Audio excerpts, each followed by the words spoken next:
Good afternoon, Eric. How are you? I'm good. How are you? I'm good. Before our sessions today, I was reading in your file and saw that you love music and movies. What kind of movies do you like? Well, I kind of like a whole bunch. I'm not really a big fan of chick flicks, but outside of that, I really like action movies. Big Star Wars fan. I'm excited that the new one's coming out in a couple years, so that's pretty cool. That's great. My family enjoys Star Wars, and we enjoy watching that together. So that's good. So some people are different. They don't like the whole all the videos, the Mm. movies. So are there particular ones? The new ones, episodes 1 through 3, I try to just pretend don't exist Okay. because they're pretty bad. Okay. But the old ones, like from when I was a kid, are good. So I'm hoping that the next ones that come out are going to be a lot better. That's Good, good. So today, I'd like to talk about your family issues that you discussed regarding your parents' marital problems that you had growing up, and the impact that is having on you right now to make your own decisions in regards to marriage, having a family, things like that. So, where would you like to start? I don't know how far back you would prefer. I mean, Well, why don't you just start? Today, kind of, we have a brief session, so why don't you kind of just pick out the main um, the main issues. okay. So when I was really little, my parents got along awesome, and they were good friends and all that kind of cool stuff. And we moved. I was born in Ohio, and we moved to South Carolina when I was like seven, right before I turned Okay. 7. And How come you moved to South Carolina? well, just the economy in Ohio was awful, and my parents couldn't find gainful employment, Okay. and so we left. Okay. And so we moved to South Carolina, and things were pretty cool at first. I mean, kind of normal stuff. So yeah, and my parents got along. We did stuff as a family.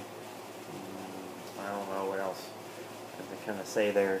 Okay. So, did something change then at some point? I mean, you said that they got along great. They were friends. You guys moved to South Carolina. Did things as a family. Um, at some point, that must have changed. Well, I would say as it kind of went, my parents worked different shifts, and I think it's because I was little they did that, so somebody was always home with me, Okay. which is cool. They're nurses, so shift that requires shift work. So that was good and all. And then at some point, my mom switched shifts, and my dad took on a second job, and we didn't really see him a whole lot anymore. Um, and I mean, he was working 70, 80 hours a week, um, and then he would come home. He would sleep till like 2 or 3 in the afternoon on the weekends, and then stay up most of the night watching movies or I don't know whatever he was doing. I was a kid, so I was in bed. So Okay.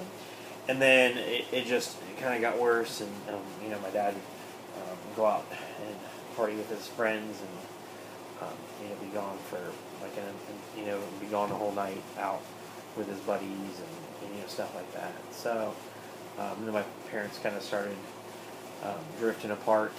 Um, when I was almost 14, I became a Christian, and so wanted to get involved in a church. In the church I went to youth camp with, and my mom was on board, and my dad was not. Okay. And I think that kind of continued to further the divide amongst them. And then by the time, I don't know, I was probably like a sophomore, junior in high school, my parents didn't even sleep in the same room 90% of the time. What age was that? I was probably like 15, Okay. 16, somewhere in there. And my parents would sleep in the same room most of the time. My dad would stay up till ungodly hours watching TV, some pornography, and and then he slept in the other room or would sleep on the couch, and still, I mean, he worked 2 jobs almost the whole time I was growing up, and then my freshman year of college, my parents called and asked me to come home one weekend, and they told me they were splitting up, and I remember just thinking, wow, finally. So you were okay with that? Well, I mean, whether you're okay with it or not, at some point, I mean, they were basically living divorced under the same roof. So, I mean, why prolong the misery? I guess at that point, Okay. So it was kind of a relief. I know. I mean. Yeah, I'd say that. I'd say it was kind of a relief. Okay. At that point. Okay. And how is your relationship with your parents since then? Well, since the split. Both of my parents, it's kind of gone up and down. I was always pretty close to my mom, but that's just because we actually saw each other, as opposed to my dad, who wasn't around much. And he's pretty hard to get along with most of the time. He was just hard to get along with, and that made being friends with him, being close to him, kind of tough. And so, but I guess as I've gotten older and I'm an adult, getting along with my dad's gotten better because he treats me like an adult, and so it's easier for us to kind of get along on that level now. Okay. Because I'm a grown man, so he kind of I'm not really a kid anymore, and so there's not a lot he can say or do to tell me what I can and can't do, or and I can't really expect him to do everything his way. So. Okay. So it's going kind of over very brief, of just your parents' relationship from a child up until your adulthood. I think it's awesome that out of all of that that you became a Christian and that you became very involved in church. It's great that your mom supported you through all of that. So, and just to paraphrase kind of what you told me, so when you're very young, your parents got along, they were good friends. Well, first you were born in Ohio, and then you moved to South Carolina when you were about 6. Parents got along, they were friends, you guys did a lot of family stuff together. But then there was a change. Both your parents were nurses and they worked nights, and they had shifts to accommodate your schedule now that they were parents. Mm-hmm.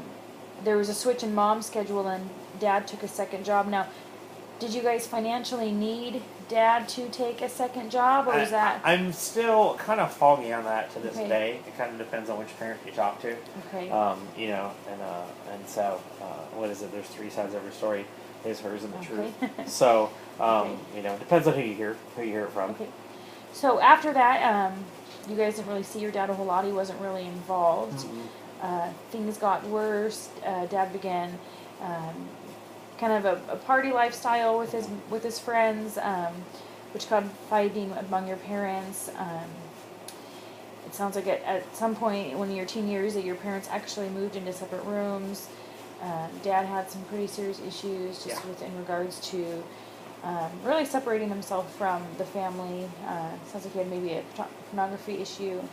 And then finally, in your freshman year of college, they told you that they were going to divorce, which it sounded like there was some kind of relief in that for you. Yeah. So looking back on that, because I know you've talked about how you're in a serious relationship and the discussion of marriage has come up, and you're a little leery because you're just worried, in the home that you were raised in, that you would fall into that same, not necessarily lifestyle, but have some of the same issues as your parents did, and, just having a family and things like that. So how are you, now working through all of this, you can see you can grasp from there was things that your parents did that were great, in the beginning, and they were friends and they did things together and they supported you, and then kind of a downfall from there. So how are you feeling from that? I mean, what are your thoughts? Well, like you said, the biggest thing I guess I'd be worried about is falling back and kind of just living out what was modeled, whether I like it or not, but just kind of falling back on that, and Are you still actively attending church? I am. Okay, tell me about that. Well, I'm involved. I work at my church. Okay, in student ministry. Okay. So I know that definitely changes things, and obviously, divorce is not an option. And then the biggest, I guess I would say the biggest concern I would have would be to kind of live out the example of my dad and neglect for work. It's kind of not so bad now, because we don't, nobody has kids or anything like that. But, I work a lot now already, and so it would just kind of be that would be a concern, is that I would just, because like I said, I probably work 80 hours a week now, and your girlfriend's you're not married, so but therein lies the difference, is that I have more of that time. Okay. So because she works as well, and has. Is she a Christian as well? She is. Okay. She helps out in her church, and we already know that when we do take that step towards engagement and then being married, is that she'll transition and being the same church I'm at. So and that's the thing, is that we'll work side by side in ministry, but then the fear would be that we would do that focus more on that part, and then not on the relationship part. So those are just all some kind of concerns. Have you had positive role models in your life, or even now, of healthy marriages that really have God at the center of their marriage? Well, I'm really close to our pastor. Okay. I'm over at his house a lot after church on Sundays. I've kind of got this, I'm very close to his entire family, so I've gotten to see kind of how that interacts, and I've gotten to see how he interacts with his kids, how he interacts with his wife, how they manage it, and so I think I've gotten to see a good, good role model. He, in addition to being a role model, can he take on the role kind of as a mentor in that aspect of what an appropriate and healthy marriage looks like? Well, we're planning on doing premarital counseling with Okay. them, so I know that's kind of something. I don't know if we've fully talked about it, but I think that's something we've already kind of hinted at, and so that would be something we want to do. So I think today that we have gone over a lot, and you have provided a lot of information, a lot of good stuff. I think it's great that it looks like you've really taken a step to that your relationship with Jesus is obviously important to you and your girlfriend, and you put people in your lives that can really be helpful in this time, not just this time, but down the line. So I think the next time we can talk about the issues you had regarding your parents, and how we can work from those, but also looking into the Bible and using scriptures to really look at a healthy model of a good marriage in order to help you get to a point where you can make a decision that this is right, this is what you're going to do, and that with God, that you're not going to fail at this. So do you feel good about that? I do feel good about that. Okay. Yeah. Okay. So when we're done today, I have a client feedback form, and I was wondering if you'd be willing to fill that out. I'd be happy to. Okay, great. So I'll have you fill that out. You can hand that to me when you're done, and then we'll schedule your next session. Sounds good. Okay, thank you. All right.